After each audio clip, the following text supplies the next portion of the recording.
Teman-teman Aceh menemukan hampir 70% wilayah dasnya di sekitar 954 das yang seperti Aceh ini mengalami alih fungsi berat, baik yang berizin maupun tidak berizin. Terutama mereka kemarin sedang mati-matian untuk melawan pertambangan emas ilegal yang sedang marak di wilayah Aceh.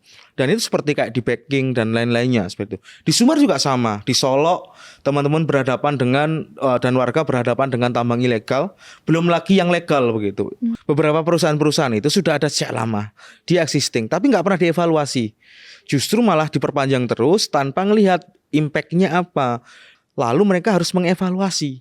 Ketika sudah dievaluasi, jika memang perusahaan-perusahaan tersebut bersalah, maka harus dicabut izinnya, dihukum. Dan diselidiki juga dugaan korupsinya. Kemungkinan akan ada korupsi perizinan juga.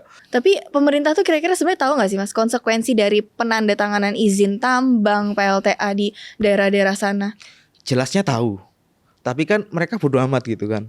Mana nih, Mas? Sangat diabaikan seperti itu. Nah itulah kadang fungsinya DPR. Tapi kan setari tiga uang. DPR-nya pun juga dari aktor-aktor yang sama. Halo Sobat Sore, selamat datang di podcast Senin Sore. Ngobrol sore seru sambil nyantai. Halo semuanya, kembali lagi bersama aku Farah. Dan di episode kali ini kita akan kembali membahas social and legal issue yang lagi happening. Sampai hari ini nih masih happening tentang bencana di Sumatera. Nah untuk membahas hal itu lebih lanjut tentu aku gak sendiri, karena sudah bergabung dengan aku di studio Mas Wahyu Eka Setiawan, tim kampanye Walhi. Selamat sore Mas. Selamat sore. Kabar baikkah Mas hari ini? Cukup baik, Di tapi tengah juga was-was. huru-hara. Cukup was-was karena Jakarta juga banjir juga. Iya, kemarin kan sempat banjirop juga ya di daerah utara ya Mas? Iya, jadi di utara banjir, yang di selatan juga rawan banjir juga. Jadi nggak, kekhawatiran nih memang sudah terjadi banjirnya di Sumatera, tapi di Jakarta nih kita juga perlu was-was juga berarti ya Mas ya? Bener. Oke, nah dari Walhi sendiri yang organisasi yang memang sangat peduli terhadap lingkungan hidup gitu ya Mas. Gimana melihat bencana di Sumatera ini? Iya, kita ngelihatnya bencana di Sumatera ini bukan sekedar bencana ya. Kita melabelinya sebagai bencana ekologis. Kenapa kita melabelinya sebagai bencana ekologis? Karena bencana ini tidak disebabkan oleh alam begitu. Karena gini, karena alam itu tidak pernah memproduksi bencana. Alam, kalau kita melihat ketika alam ada gempa, ada longsor dan lain-lain, itu kan sebenarnya siklus alami yang sebenarnya alam punya mekanismenya. Ada istilah bahwasanya nature known the best gitu, ataupun alam itu tahu yang terbaik bagi dirinya gitu. Nah, manusia itu mengubah landscape-nya, membabat hutan, menambah beban di satu ruang begitu, sehingga berpadu. Kalau secara global kita sebutnya perubahan iklim, dampaknya kita sebut krisis iklim, tapi ada perubahan juga di bawah yang itu pada akhirnya berpadu. Nah itu yang kita sebut sebagai bahaya hidrometeorologi. Berpadunya bahaya meteorologi bersama bahaya alih fungsi ruang, sehingga apa? Banjir itu semakin parah, longsor itu semakin cepat seperti itu. Dan itu kondisi itu terjadi di mana-mana. Dan Sumatera itu adalah salah satu contoh yang saat ini ditunjukkan. Sebelumnya kita lihat ada di Kalsel, sebelumnya juga ada di NTT. Jadi ya ini situasi yang kita hadapi. Kemarin Bogor dan juga Bandung juga mengalami situasi serupa begitu. Situasi serupa dari penyebab yang sama atau gimana nih Mas? Berbeda. Oh berbeda. Okay. Kalau di Bandung tentu juga lebih ke real estate persoalannya. Tapi di arah sekitar Cijalak Harupat, di Dayakolot itu banjir dan longsor. Sama juga di Sukaraja, Bogor kemarin. Artinya itu menjadi ancaman bareng, atau apalagi untuk seluruh Indonesia. Ini tingkat kerentanannya semakin tinggi, khususnya alih fungsi di wilayah hulu seperti itu. Oke, nah tadi kan Mas sempat mention kalau bencana alam tuh tidak datang sendiri gitu ya. Ada ulah manusianya juga. Nah kalau kita berkaca dari banjir Sumatera ini, bisa nggak disebut dengan bencana yang diproduksi oleh izin pemerintah gitu Mas? Boleh juga seperti itu. Nah kita tidak menggunakan istilah bencana alam karena tadi kita percaya alam ini tidak pernah membuat kekisruhan ataupun kegaduhan seperti itu. Nah justru kita sebenarnya yang kadang membuat kekisruhan dan kegaduhan sendiri, lalu kita mencoba menyalahkan Tuhan. Nah seperti kemarin kita lihat para pejabat melihat bahwasanya ya bencana ini diakibatkan oleh hujan. Oke, kalau nggak ada hujan itu namanya kemarau. Kalau hujan baru kita sebut sebagai banjir kan seperti itu. Nah boleh dikatakan itu sebagai salah satu penyebabnya adalah dari izin pemerintah, karena kita bisa lihat rencana tata ruang sekarang ini mulai berubah fungsinya. Kalau dahulu di tahun 80-an pasca di tahun 70-an itu ada namanya Stockholm Conference di Swedia yang akhirnya melahirkan yang disebut sebagai pembangunan berkelanjutan. Ada yang namanya rencana tata ruang sebagai salah satu pengendali. Jadi ada wilayah yang memang khusus ekonomi, wilayah ini masuk kawasan hulu, kawasan ini kawasan resapan yang kita sebut sebagai daya tangkap dan daya tampung. Nah, sekarang ini tata ruang itu secara aturan bergeser. Kalau dahulu ekonomi mengikuti tata ruang, kalau sekarang berbalik. Tata ruanglah yang mengikuti ekonomi. Dan dampaknya apa? Banyak pembangunan itu masuk ke kawasan hutan alami. Bahkan dari hutan alami yang biodiversitinya yang bagus itu, yang kalau kita ngelihat bisa lihat pohon-pohon tinggi, satwanya yang bagus dan lain-lainnya, itu mulai berkurang pelan-pelan dan digantikan tanaman monokultur yang sejenis seperti sawit, lalu hutan industri seperti eukaliptus dan lain-lainnya. Dan itu terjadi di ekosistem Batang Toru maupun di Das Aya Dingin Sumbar Padang maupun di Das Peusangan di Aceh, dan das salah satunya juga Das Tamiang yang hari ini mengalami bencana yang mengakibatkan 900 orang meninggal, 500 hilang dan puluhan ribu orang mengungsi. Dan itu memang diproduksi melalui tata ruang dan perizinan yang ngawur, yang kadang nggak pernah lihat konteksnya.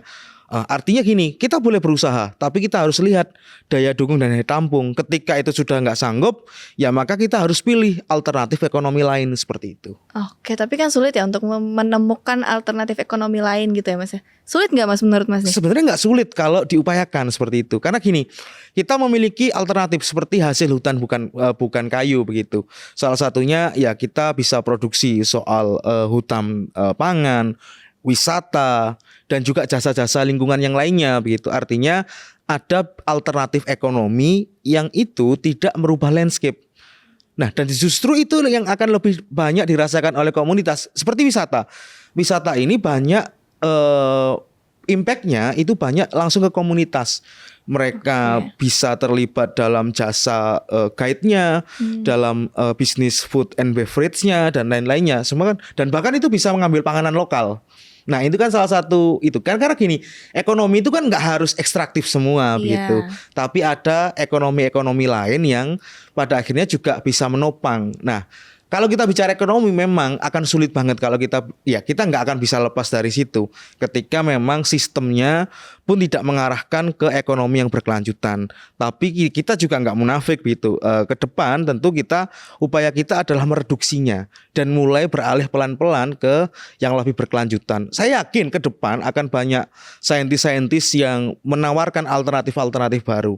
Karena bumi ini sudah tidak bisa menampung beban terlampau berat sekarang, dan kita lihat dari sungai-sungai kita yang mulai tercemar, bencana di mana-mana. Tentu ya ini saatnya kita untuk beranjak. Oke, nah kembali lagi ke banjir di Sumatera nih Mas. Kira-kira ada gak sih temuan Walhi yang sebelum bencana itu sudah menunjukkan ada perusakan hutan gitu, bahkan sebelum bencana ini terjadi gitu Mas? Itu sudah dilakukan oleh kawan-kawan kami di eksekutif daerah, baik di Sumatera Barat, di Aceh, dan di Sumatera Utara. Teman-teman Aceh menemukan hampir 70% wilayah dasnya di sekitar 954 das yang seperti Aceh ini mengalami alih fungsi berat, baik yang berizin maupun tidak berizin. Terutama mereka kemarin sedang mati-matian untuk melawan pertambangan emas ilegal yang sedang marak di wilayah Aceh. Dan itu seperti kayak di Peking dan lain-lainnya seperti itu. Di Sumbar juga sama. Di Solo teman-teman berhadapan dengan dan warga berhadapan dengan tambang ilegal, belum lagi yang legal begitu. Pada akhirnya bebannya juga bertambah. Sama juga di Sumatera Utara. Artinya gini, dari kemarin kita melihat bahwasanya advokasi ini kan sifatnya hampir puluhan tahun, diwariskan dari tiap generasi yang tergabung di Walhi dan juga masyarakat yang terdampak seperti itu. Dan itu sudah kami lakukan dari sekitar 1 dekade yang lalu ataupun 10 tahun yang lalu kita terus menyuarakan itu. Misal teman-teman Walhi Sumatera Utara, mereka mengadvokasi ekosistem Batang Toru ketika mereka memprotes pembangkit listrik tenaga air yang katanya itu memang alternatif dari batu bara ataupun kita sebutnya sebagai energi baru terbarukan. Tapi yang disebut sebagai terbarukan ini kan memang dia menggunakan sumber terbarukan. Tapi caranya juga bukan dengan membabat hutan, bukan mengusir orang utan ataupun mengusir harimau Sumatera. Tapi benar-benar memanfaatkan itu sesuai dengan landscape-nya. Nah, yang terjadi adalah pemerintah malah melakukan itu. Itulah yang kami protes. Bukan kita anti energi terbarukan, enggak, justru itu malah yang kita dorong. Tapi ternyata enggak. Teman-teman bisa browsing, bisa cek bagaimana Wali Sumatera Utara dengan tagline-nya menyelamatkan orang utan Batang Toru, itu salah satu yang kita dorongkan dan itu sudah sejak lama kita lakukan seperti itu. Oke, berarti emang izin ini tuh tetap diberikan ya, walaupun emang harus membabat hutan, mengusir harimau Sumatera dan lain sebagainya gitu ya Mas ya? Iya, karena kenapa kok masih tetap diberikan? Karena beberapa perusahaan-perusahaan itu sudah ada sejak lama, dia existing, tapi nggak pernah dievaluasi. Justru malah diperpanjang terus tanpa ngelihat impact-nya apa. Dan parahnya begitu, karena mereka tidak melakukan evaluasi, justru malah mereka menambah izinnya. Artinya bebannya semakin bertambah. Memang kenapa mengambil wilayah-wilayah itu? Karena salah satunya memang gini, logika pemerintah selama ini, terutama politisi-politisi di dalamnya itu melihat hutan ini seperti ruang kosong. Padahal hutan itu punya kehidupan, punya fungsi. Bahkan kalaupun mereka diundang ke forum internasional akan bilang, our forest is the best begitu. Hutan kita adalah yang terbaik. Tapi ternyata kenyataannya kan enggak, banyak alih fungsi dan lain-lainnya. Dan Sumatera ini kan hanya pengingat kita, kalau kita masih melakukan hal serupa dan masih membiarkan izin-izin yang berada di kawasan hulu das ini dibiarkan terus-menerus, tidak mungkin kemungkinan wilayah-wilayah lain juga akan mengalami hal serupa. Sekarang Sumatera, besok ini BMKG sudah kasih warning begitu bahwasanya Bengkulu dan pesisir selatan Jawa berpotensi dihadapkan dengan siklon juga. Jadi situasi iklim berpadu dengan situasi yang ada di bawah tata ruang ini, kalau memang berpadu begitu ya salah satu dampaknya akan dahsyat sekali. Makanya alam itu sebenarnya punya fungsi. Kenapa kok gunung-gunung besar ataupun yang tinggi itu selalu di kelerengan yang 30% itu selalu tumbuh pohon-pohon besar. Kenapa di pesisir itu ada yang namanya mangrove begitu. Itu fungsi alamnya.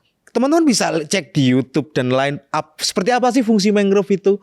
Ya memang dia akan masuk air, tetap akan masuk ke daratan, tapi dampaknya bisa diredam oleh dengan keberadaan mangrove itu sendiri. Seperti itu logikanya. Oke, tapi kalau kita ngomongin izin nih Mas, apakah izin ini tuh juga membebani daerah? Karena kan izin ini tuh diberikan sama pusat ya kalau nggak salah. Tapi kan kalau kita ngeliat di bencana Sumatera ini kan ya yang terdampak yang di daerah sana gitu.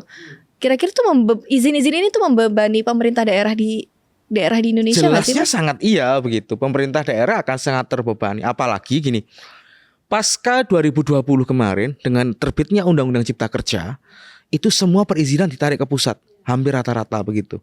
Dan pemerintah daerah nggak punya wewenang. Nah, ketika pemerintah daerahnya itu bagus, punya perspektif lingkungan yang bagus, tapi dia terkendala soal keputusan. Seperti kayak kemarin, ketika nggak segera ditetapkan sebagai bencana nasional, banyak bupati dan wali kota yang menyerah karena anggaran mereka sebelumnya sudah dipotong karena efisiensi. Sekarang mereka dibebani dengan dampak bencana dan harus mengaturnya. Dan terbukti kemarin di media sosial ada dari Aceh, dari Sibolga dan lain-lain ramai-ramai terlihat. Nah, situasi tersebut sebenarnya menunjukkan kalau daerah di tengah situasi seperti ini nggak berdaya begitu. Ya meskipun mereka punya fungsi advokatif dan bisa mendorong begitu, tapi yang jadi jelasnya adalah kewenangan yang ditarik semua ke pusat itu paling tidak membuat daerah tidak berkutik atau nggak bisa melakukan tindakan segera. Ya meskipun mereka bisa diskresi untuk menutup sementara dan lain-lainnya, tapi kan tidak berkekuatan hukum. Nah, justru di sini tumpuan kita adalah gimana sih pemerintah pusat ini, apakah masih mau membiarkan, karena setiap jam mereka lewatkan dengan abai dengan situasi tersebut, berarti ya setiap jam itu pula banyak korban-korban yang akan meninggal seperti itu. Nah berarti sebenarnya di titik mana sih pemerintah tuh harus berhenti tanda tangan memberi izin gitu Mas? Sekarang ya? Karena sekarang ini harus ada moratorium, artinya harus menyetop dulu perizinan baru. Lalu mereka harus mengevaluasi kira-kira wilayah mana saja yang terdampak, wilayah-wilayah mana saja yang rusak, dan perusahaan mana saja. Ketika sudah dievaluasi, jika memang perusahaan-perusahaan tersebut bersalah, maka harus dicabut izinnya, dihukum. Dan diselidiki juga dugaan korupsinya. Kemungkinan akan ada korupsi perizinan juga, baik yang melibatkan pemerintah daerah maupun pejabat pusat. Karena itu yang menjadi penyakit selama ini gitu. Udah uangnya dikorupsi, izinnya dikorupsi, yang jadi korban kan kita-kita juga seperti itu. Tapi pemerintah tuh kira-kira sebenarnya tahu nggak sih Mas konsekuensi dari penandatanganan izin tambang PLTA di daerah-daerah sana? Jelasnya tahu. Tapi kan mereka bodo amat gitu kan. Whatever lah dengan orang-orang di Sumatera, di Jawa, di desa-desa begitu. Kan rumahku nggak di sana. Kan aku tinggal di tempat yang anti banjir, yang nyaman. Kena gempa pun aku tinggal bisa lari ke luar negeri begitu. Nah, ya itu mindsetnya mereka gitu. Mereka memberikan izin, dapat benefitnya, corporate kolega mereka dapat benefitnya, tapi kan yang eksploitasi kan nggak merasakan langsung.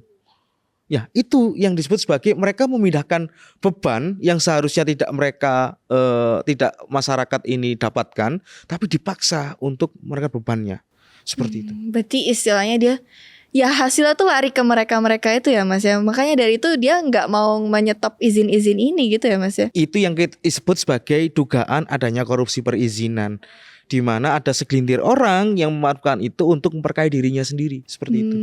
Oke. Tapi menurut Walhi nih Mas, mana yang paling bahaya? Korporasi yang membuka hutan atau pejabat yang mengesahkan izin? Dua-duanya sama berbahaya, karena korporasi mempengaruhi pejabat yang buat izin. Nggak mungkin korporasi itu tidak berhubungan dengan pejabat seperti itu. Kalau korporasi lurus-lurus, nggak ada yang namanya pencemaran, nggak ada yang namanya polusi udara. Kalau ada pun akan minimal, dan nggak akan ada juga pembabatan hutan. Jelas mereka akan tunduk pada aturan lingkungannya, sesuai dengan AMDAL-nya, sesuai dengan komitmennya, seperti itu. Berarti dua-duanya ini berjalan beriringan ya, nggak ada yang berjalan lebih beriringan. bahaya. Dua-duanya ini sama-sama berbahaya. Nah, gitu itu ya, Mas? dalam kajian politik disebut sebagai bagaimana hubungan antara bisnis dan politik itu tidak bisa dilepaskan. Bisnis dia ditopang oleh izin, sementara politik itu yang nanti berwenang untuk buat regulasi. Nah, pertukarannya apa? Pertukarannya adalah pembiayaan. Misal ongkos politik yang mahal. Orang mau jadi bupati atau wali kota atau presiden sekalipun, maka butuh dana.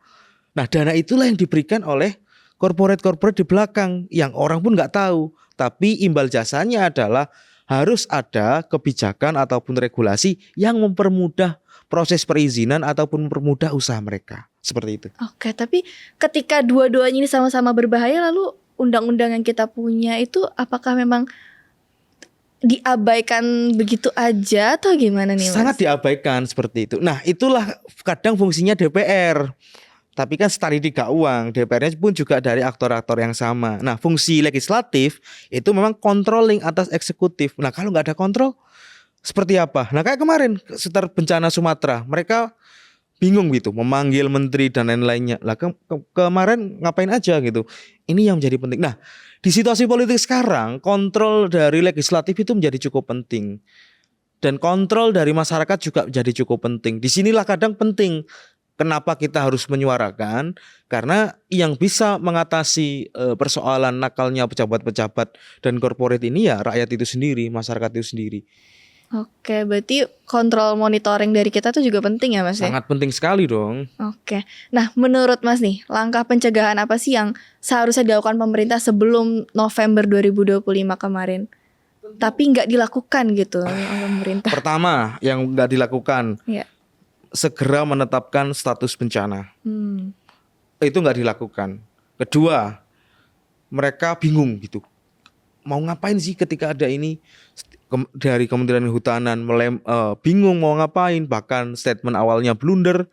Kayak gelondongan ini berasal dari Kayu lapuk begitu. Itu kan blunder. Iya. Nah, kedua dari Menteri Lingkungan. Nah, penting di sini adalah tentu mengkoordinasikan lintas kementerian yang berkaitan baik hutan, lingkungan, ATR BPN, dan ini juga kita sebutnya sebagai pemerintah pusat terutama di level presiden. Ini memang harus mengkoordinasikan menteri-menterinya untuk cek begitu kira-kira bencana ini seperti apa, kondisinya seperti apa. Harus buat semisal cara penanganan bencana ke depan adalah agar tidak terulang lagi. Mungkin untuk sementara kita tadi Saya sebut sebagai moratorium izin. Hmm. Lalu mengevaluasinya, dan ke depan tentu ya jangan menambah izin lagi di sana. Iya. Yang dilakukan adalah dipulihkan. Tapi untuk sementara ini harusnya memang di stop dulu izin-izinnya di atas, lalu dipulihkan dulu hak-hak masyarakatnya, baru setelah itu adalah melakukan langkah yang lebih tegas lagi, yakni tadi mengevaluasi dan mencabut izin. Agar apa? Ke depan itu nggak terjadi lagi. Dan yang tidak kalah penting adalah merevisi aturan tata ruang untuk menyesuaikan dengan kondisi alam sekarang. Karena apa? Karena aturan tata ruang inilah yang menjadi dasar ketika orang mengajukan perizinan, ketika orang berusaha, yang seringkali menjadi titipan oleh politisi-politisi dari korporasi adalah pengubahan dari rencana tata ruang dan tata wilayah seperti itu. Oke, Mas, kita harus berhenti sejenak nih karena kita akan melanjutkan ke part 2 yang kita lebih fokus ke pencegahan bencana seperti yang di Sumatera. Boleh ya, Mas? Kita akan ngobrol-ngobrol sekali lagi nih habis Boleh, ini ya. boleh. Sobat Sore, jangan kemana-mana, stay tune terus di YouTube channel Podcast Senin Sore. See you on the next episode. Selamat sore.